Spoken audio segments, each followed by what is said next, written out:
आज का ये उज्जवल पाटनी शो शुरू करने के पहले मैं हर पेरेंट से दोनों हाथ जोड़ के माफी चाहता हूं, क्योंकि आज इस शो के बाद आपका दिल दुखेगा, आपको अपनी करनी पर अफसोस होगा और शायद सबसे बड़ा एहसान होगा आपके बच्चों पर, जिनकी आप जाने अनजाने गलत अपब्रिंगिंग कर रहे हैं। 2 एडवर्टीजमेंट एड फिल्म्स में आपको दिखाऊंगा। वो एड फिल्म्स अपने आप में आपको पेरेंटिंग का सबसे बड़ा मंत्र सिखाएगी और साथ ही मैं आपको दूंगा कुछ ऐसे लेसन्स जिससे कल सुबह से आपकी जिंदगी, आपके अपने बच्चों से बात करने का तरीका, उनसे इंटरेक्ट करने का तरीका, उनकी अपब्रिंगिंग का तरीका, सब कुछ बदल जाएगा। अकेले मत देखना, अपने जीवन साथी के साथ ही देखना, हड़बड़ी में मत देखना, कोई और काम करते हुए मत देखना। पूरा फोकस 100% कंसंट्रेशन आज लगा देना, क्योंकि ये जीवन का सबसे इंपॉर्टेंट विषय है। बच्चे एक ऐसी प्रॉपर्टी है जो सेकेंड टाइम बड़े नहीं होते।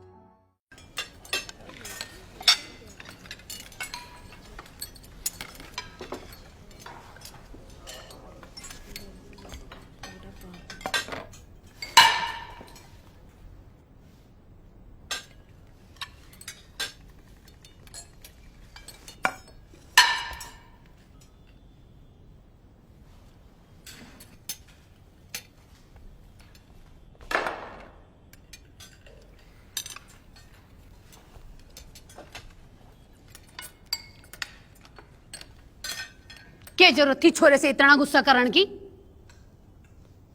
जरा सी बात तो थी। 10 रुपए के लिए छोरे ने भूखा मारेगी क्या? ऐसा क्या कर दिया इसने जो प्लेट उठा के ले जा रही है? 10 रुपए तो लिए थे तेरे पर्स से, कोई पड़ोस से तो न लाया था। मेरे पैसे लिए थे इसने, तेरे बाप के नहीं। छोटे घर की है ना, तेरी माँ ने कुछ तुझे सिखाया नहीं है? जान दे, ये तो तुझे खाना देगी ना, तू मेरी प्लेट से खा ले।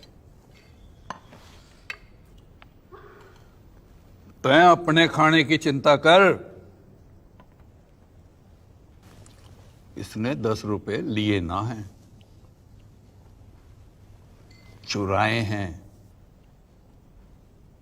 आज चोरी की है, कल न जाने क्या करेगा। और अगर मैं इसकी मां की जगह होता ना, तो 2 दिन तक इसको खाना नहीं देता। बहू, ठीक किया है तूने।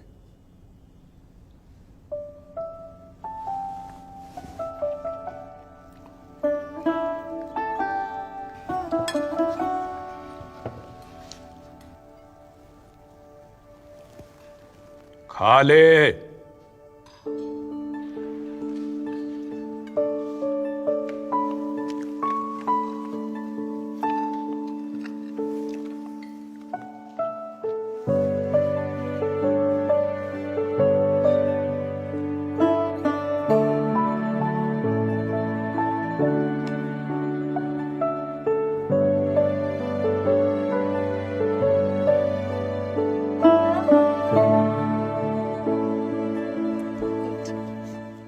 अब मेरी बात ध्यान से सुनी।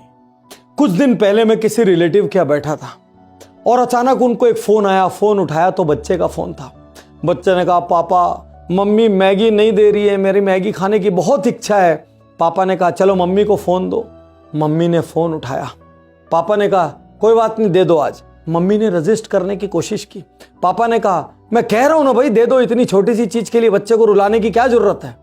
और बेचारी मम्मी ने इतनी देर एफर्ट किया था, इतनी देर उस बच्चे के सामने डटी थी, अड़ी थी, सब कुछ खत्म हो गया। एक किस्सा और बताता हूं और आपको लगेगा ये घर घर का किस्सा है। कुछ दिन पहले पापा ने घर में रूल बनाया, चाहे कुछ भी हो जाए बच्चा मोबाइल नहीं लेगा, बच्चा ये वाले गेम्स नहीं खेलेगा। लेकिन उस दिन मम्मी को किटी में जाना था। मम्मी को लगा बच्चा बहुत डिस्टर्ब करेगा। मम्मी ने चुपके से मोबाइल हाथ में दे दिया। बच्चे ने बोला, मम्मी वही वाला गेम लगाओ तब मैं घर में रहूंगा। मम्मी ने वही वाला गेम भी लगा दिया। चुपके से किटी में चली गई। जाते जाते कहा, पापा आएंगे तो बताना मत कि मैंने दिया है। क्या सिखा रहे हैं हम बच्चे को? हम झूठ सिखा रहे हैं। हम सिखा रहे बातों की कोई वैल्यू नहीं होती। हम सिखा रहे कमिटमेंट की कोई वैल्यू नहीं होती। और कल जब वो बच्चा गलत करता है, हम कहते हैं इसके पालन पोषण में जाने क्या गलती हो गई। हर घर का यही हाल है। कुछ लोग नियम बनाना चाहते हैं, लेकिन जैसा इस एड में दिखाया गया, मैक्सिमम लोग नियम तोड़ना चाहते हैं। एक बच्चा घर से पैसे निकालकर बाहर जाके टॉफी आइसक्रीम ले लेता है, घर में कोई कुछ नहीं कहता। कहते हैं कोई बात नहीं, इसका मन कर रहा होगा। और उस दिन बच्चा ये समझता है जब मन करे तो कुछ भी कर सकते हैं। आज मैं आपसे कहना चाहता हूं, यदि बच्चा झूठ बोल रहा है, यदि बच्चा चोरी कर रहा है, यदि बच्चे में एथिक्स नहीं है, नैतिकता नहीं है, तो उसकी जिम्मेदारी नहीं है।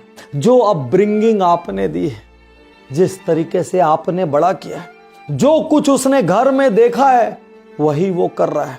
और अफसोस की बात यह है, हमारे पास बच्चे को टाइम देने के लिए भी टाइम कहाँ है। हम एक गाड़ी खरीदने के पहले 100 मीटिंग कर सकते हैं, घर बनाने के लिए 1000 मीटिंग कर सकते हैं, शॉपिंग के लिए 10 राउंड जा सकते हैं, घंटों बिता सकते हैं। सोचिए कितनी बार आप और आपका जीवन साथी बैठकर ज्वाइंट मीटिंग करते हैं कि बच्चे में कौन सा संस्कार पैदा करना है, घर के भीतर के क्या डूज होंगे, घर के भीतर के क्या डोंट्स होंगे, कौन से ऐसे रूल होंगे जो कभी वायलेट नहीं किए जा सकते। अरे बिजनेस का गोल बनाते हैं, घूमने का गोल बनाते हैं, बच्चे की अपब्रिंगिंग का गोल नहीं बनाते। इसका मतलब वो आपके लिए सबसे कम जरूरी है। इसका मतलब जैसे जब जो परिस्थिति होगी वैसे वो बड़ा होता चला जाएगा, अपने आप सब सीख लेगा। ये आपके घर के बाहर उसी गार्डन की तरह है जिसमें आपने कुछ भी उगाने का निर्णय नहीं लिया, वो सारा खरपतवार जंगली घास से भर गया। कल को आपका बच्चा गलत हैबिट, गलत एटीट्यूड, गलत आदतें, गलत व्यवहार, गलत संस्कार, पूरी तरीके से गलत हो जाता है ना, उसको डांटने का आपको हक नहीं होगा, क्योंकि आपने उसको वक्त नहीं दिया, आपने उसके लिए प्लान नहीं किया, आपने उसको इतनी नरमाई से बड़ा किया। ओ मेरा बेबी, ओ मेरा बेबी। वो हिम्मतवान नहीं रहा, वो बाहर जाके अब स्ट्रगल नहीं कर सकता, वो लोगों का सामना नहीं कर सकता। आपने बनाया उसको कमजोर। और अभी भी चीजें बदल सकती। अपने जीवन साथी के साथ बैठिए, तय कीजिए अपब्रिंगिंग के ग्राउंड रूल्स क्या होंगे, घर के भीतर के डोंट क्या होंगे, घर के भीतर के डूज क्या होंगे, कौन से ऐसे नो कॉम्प्रोमाइज जोन्स हैं। चाहे कुछ भी हो जाए, जब बच्चा वो करेगा, घर में एक आदमी भी सपोर्ट में खड़ा नहीं होगा। चलिए देखते हैं अगली एड क्या कहती। एनीवे, एग्जाम्स आ रहे हैं, बड़ा मजा आने वाला है।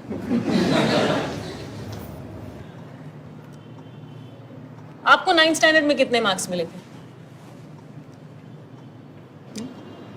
चलो कॉलेज में। बाप रे, वो भी नहीं याद। नहीं याद ना?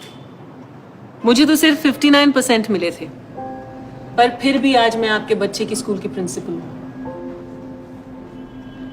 ऐसा कोई रिपोर्ट कार्ड आज तक बना नहीं है जो एक बच्चे की काबिलियत बता सके।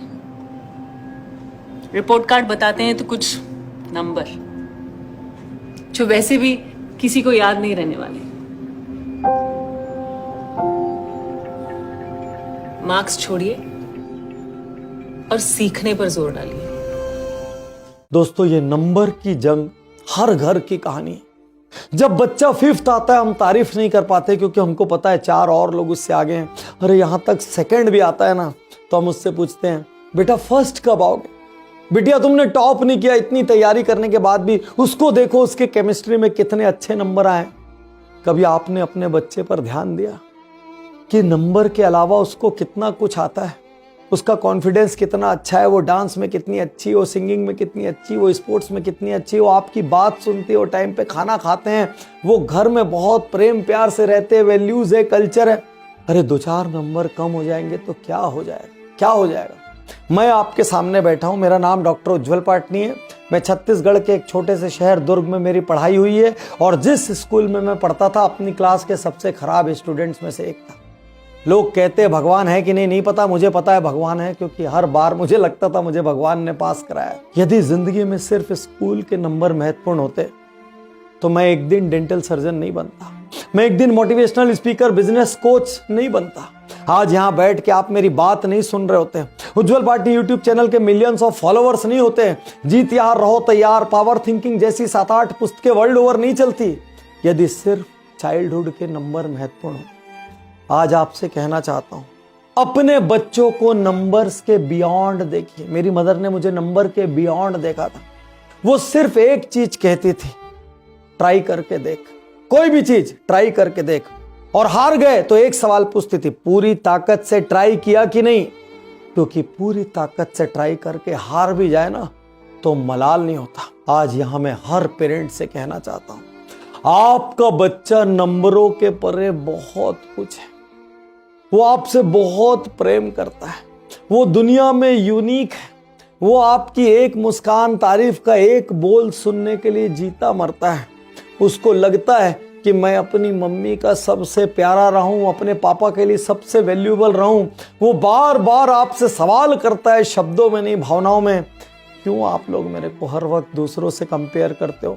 मैं पूरी कोशिश तो किया था पापा, लेकिन क्या मैं मैथ्स में भी अच्छा हो जाऊं, इंग्लिश में भी अच्छा हो जाऊं, हिंदी में भी अच्छा हो जाऊं, गाना भी गा लूं, डांस भी कर लूं? पापा ये नहीं हो पाएगा, मम्मी ये नहीं हो पाएगा। वो चुपचाप आपकी डांट सुनता है, आपकी मार खाता है। किसी एक सब्जेक्ट में नंबर कम आने से उसकी बाकी क्वालिटीज खत्म नहीं होती। लेकिन यदि आज आपने बार बार उसको असफल, बार बार उसको ऑर्डिनरी, बार बार उसको नाकारा बोल बोल के यदि यहाँ पर ऑर्डिनरी होने का लेबल चिपका दिया, मैं गारंटी देता हूं वो कितना भी टैलेंटेड क्यों ना हो, वो जिंदगी में हर चीज में औसत और ऑर्डिनरी रह जाएगा, क्योंकि ये लेबल आपने दिया है।